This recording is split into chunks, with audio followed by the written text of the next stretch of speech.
Mga ka-5-9, panoorin natin to. Nag-graduate na isang estudyante. Kita niyo naman yung kanyang condition. Pero grabe yung motivation niya, no?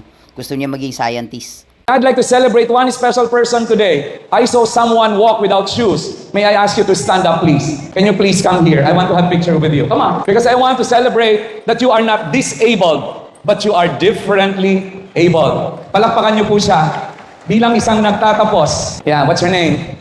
Vincent po. Vincent. Vincent, you cannot run, but you can fly. Yes. He cannot run, but he can fly.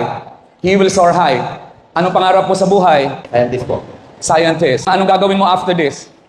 About technology po. About technology. I-create po ng isang software para po sa akin. Gagawa ka ng software. Anong software ang gagawin mo? For my community disabled po. Sa kanila rin po. Okay?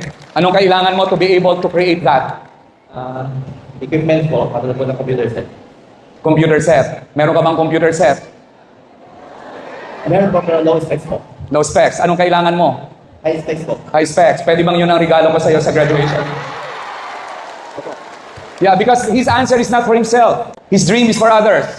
And that's why they are special. O sige, that's my graduation gift to you. At sa inyong lahat, kung nagrireklamo kayo na wala kayong sapatos, tignan nyo siya at tignan ko lang kung makapagreklamo ka pa.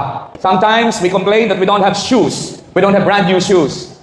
Until we see a person like him to realize that we are blessed. You feel blessed? Opo.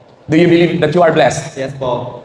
You are blessed. And you are special today. Not because you have special needs, but because you're a special person with a special purpose. Congratulations. Thank you very much. Thank you very much, Vincent. Palakpakan niyo si Vincent, the symbol of your brand.